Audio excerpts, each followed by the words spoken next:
Welcome to the Introverted Misfit podcast with me, Caroline Smith, where we discuss topics related to the human experience of connection and communication with a slightly awkward introverted twist.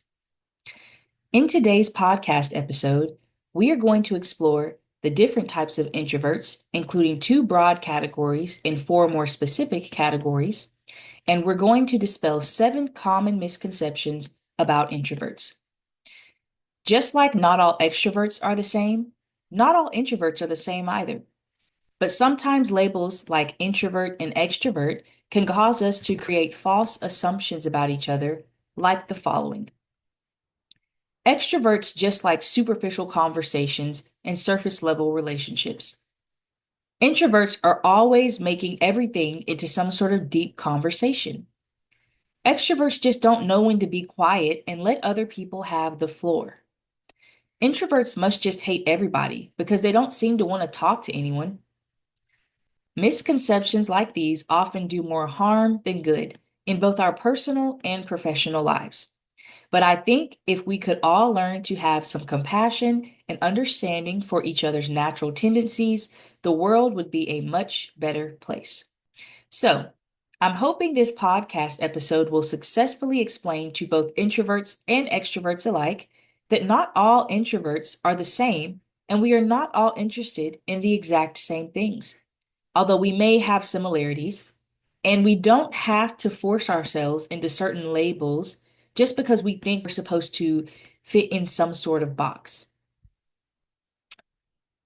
Let's start with the first segment of this podcast episode, where I'm going to explain that not all introverts are the same. The general definition of introversion is a personality type that focuses a person's energy on the inner world, as in one's own feelings, emotions, and thoughts. Introverts tend to prefer alone time or socializing with one or just a few people at a time. However, it's important to note that everyone is different, and introversion and extroversion exist on a spectrum, which means that no one introvert, or extrovert for that matter, will be exactly the same as the other. There will be some people who are more introverted than others. If you're anything like me, I'm pretty sure I'm like 99% introverted, but there are some introverts out there who will lean more towards the extroverted side of the spectrum. Let's begin by examining the different types of introverts. So, in my research for this podcast episode rather, I was able to find 2 prominent studies from different psychologists. The first study separates introverts into 2 broader categories, and the second study categorizes introverts into 4 more specific categories, both of which I think can be helpful. So I'm going to go over both briefly here.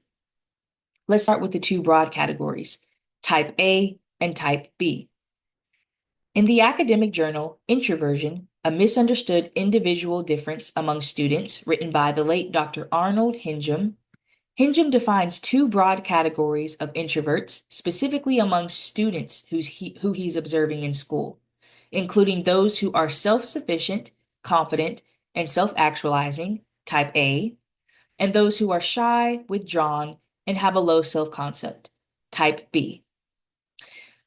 Now, while there are a wide variety of individual factors contributing to people with introverted personalities, his findings in educational studies of introverted students show us that it's possible for introverts to be socially well-adjusted, just like it's possible for them to be more shy and timid and not very socially well-adjusted. Now, let's talk about the 4 specific types of introverts, which seem to be more popular in categorizing introverted personalities, much more popular than the 2 broad categories that we just went over. The 4 specific types of introverts. The 4 types of introverts, as specified by psychologists at Wellesley College, are seemingly more popular than the type A and type B categories. And they are social introverts, thinking introverts, anxious introverts, and restrained or inhibited introverts. Social introverts like to spend time alone, but do enjoy socializing with one or a few close friends in more quiet settings rather than in large, crowded environments. Thinking introverts tend to spend lots of time in their own heads, just thinking and having creative imaginations.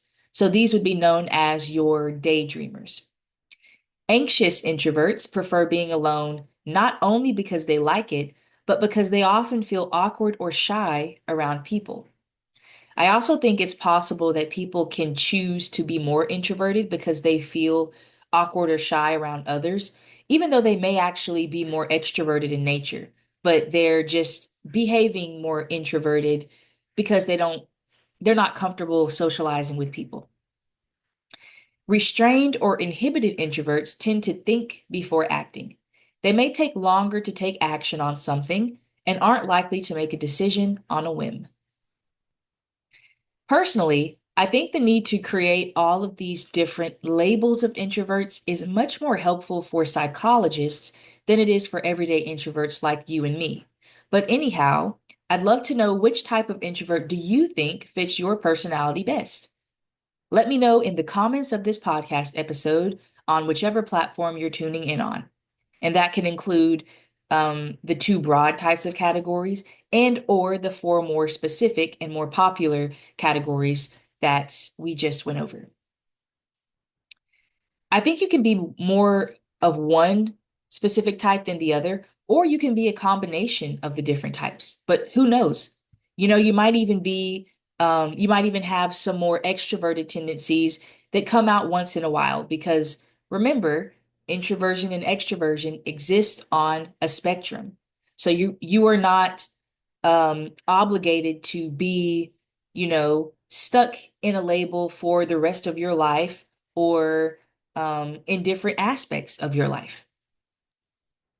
Now let's dive into the 7 common misconceptions about introverts that I want to dispel. Number 1, we are all antisocial or dislike people. Quote unquote antisocial. And I say that because antisocial doesn't actually mean what most people think it means. While most people assume that it means you don't like being social, it actually is used to describe people whose behaviors are not socially accepted or welcoming of others and can even be harmful or dangerous to others.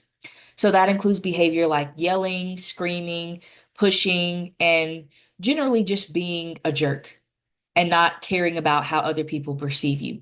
But I think what people mean in this context is that introverts don't like being social at all and prefer being by themselves a lot. Now, while it's true that many of us do value our alone time, we don't all wish to completely shut ourselves off from the rest of society, which is why we tend to have a few friends that we hang out with when we are in a social mood. And some of us, definitely not me, I might add, might even enjoy going to a large gathering every once in a while when they're in the mood. Number 2, we are all shy. And we kind of already went over this in the 4 different types of introverts. Now, while it's true that some introverts may also be shy or may behave like an introvert because they are shy, we are not all that way. Many of us are very socially confident and not shy at all. If you're anything like I used to be, I was both an introvert and I had severe social anxiety for nearly a decade because of me having autistic spectrum disorder, or ASD, also formerly known as Asperger's syndrome.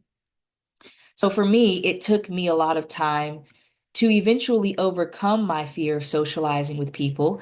But once I did, I discovered that I am still very much an introvert, but it's just that now I am a much more socially confident introvert who knows how to interact with people and engage with people and create relationships when I'm in the mood to.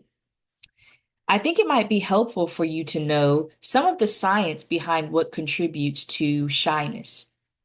It turns out that shyness is caused by a combination of genetics and environment, as we know from studies comparing identical and non-identical twins.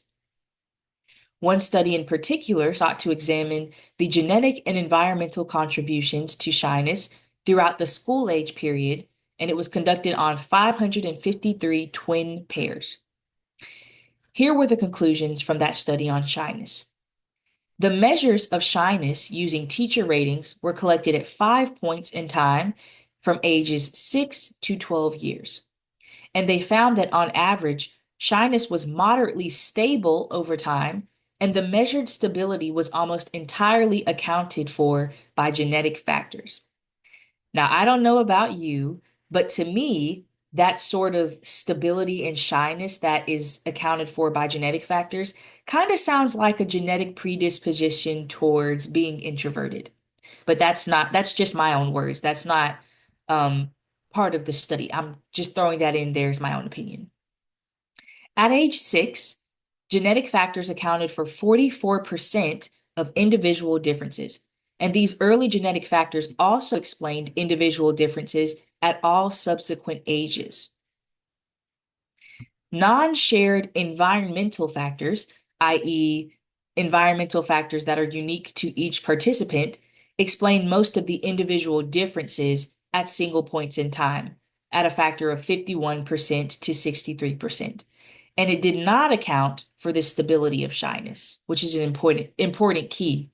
So, considering all of these data points, the final results of this study suggest that persistent genetic contributions account for the stability in shyness, which, in my words, might be a genetic predisposition towards introversion, and individual environmental factors, such as how school peers responded to them earlier in the school years, account for the differing levels of shyness in the individuals. By the way, I'm going to link to the blog post on my website that references this study that I'm talking about here so that you can read it for yourself. And it's titled, Why Am I Shy and Socially Awkward? Check the description of this podcast episode for that. So, no, not all introverts are automatically shy. Although, as we've discussed, it is possible to be both introverted and shy. We are all socially awkward, kind of similar to the we are all shy. So while some introverts may be socially awkward, much like I used to be, being an introvert does not automatically mean that you struggle with basic social skills. It makes a lot of sense why someone who is socially awkward or socially inept would tend towards being more introverted and withdrawn, but they are not the same thing. Generally, social awkwardness is the result of naturally shy or socially anxious individuals who consistently avoid social interactions with people, or maybe they lack the motivation to socialize because of past rejection and social trauma. And therefore, they never really develop any social skills.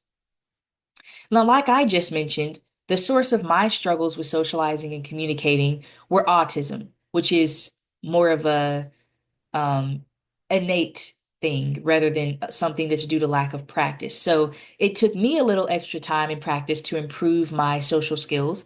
But in the end, I would say that it was worth it to know that when I am in the mood for socializing and, um, interacting with my friends, I can do it in an introverted way, and I can still have all of the alone time I need. There are many other socially confident introverts who can be sociable when they want to be or when they have to be.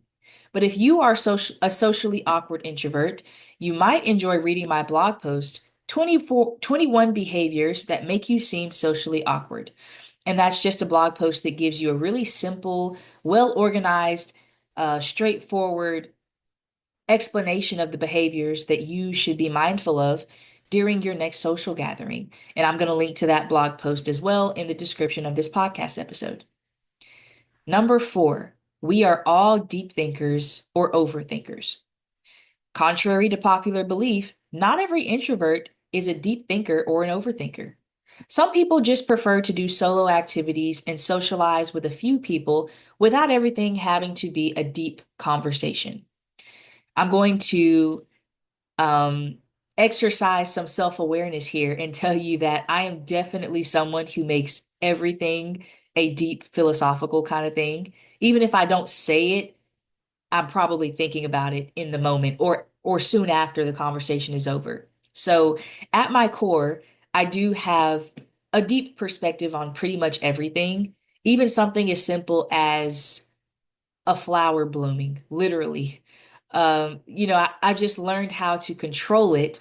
And I think now I understand that deep conversations are not welcome or even appropriate for certain contexts and with certain people. So basically, I've learned to save my deep conversations for my podcast, my journal, and of course, the few people in my life who also care to engage in conversations like that.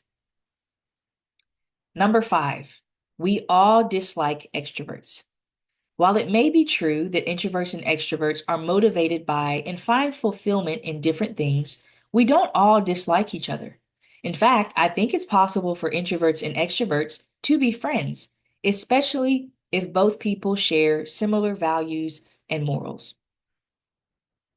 Now, this doesn't mean that they have to do every single activity together because, of course, introverts and extroverts often have different interests, including hobbies, and they can have clashing personalities because of the more reserved energy versus the more um, outward external energy. But it does mean that they can find some common ground and can enjoy each other's company every once in a while.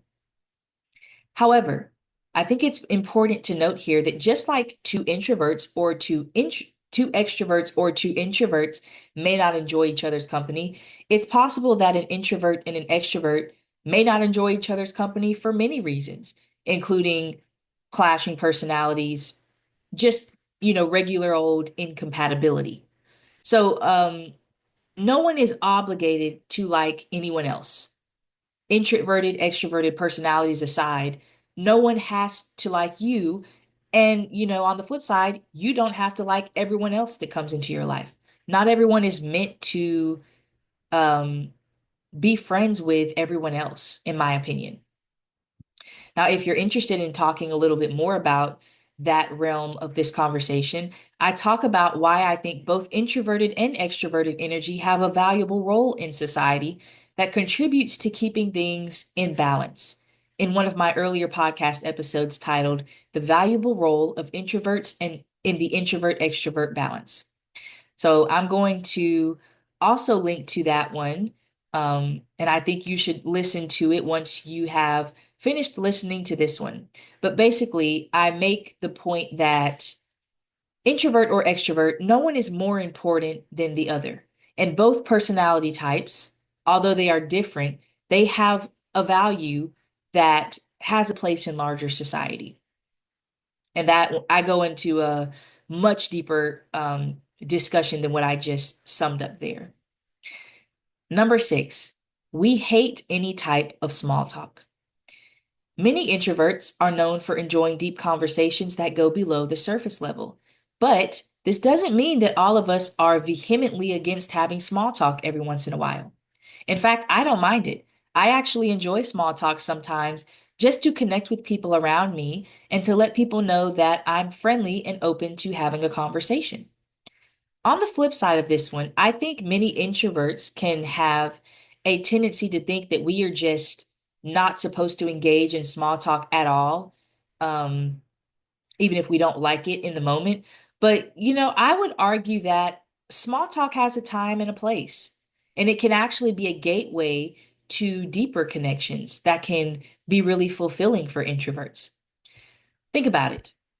You're not just going to walk up to some random person and start asking them deep philosophical questions right off the bat, unless you're, both in a museum or somewhere where that would be expected.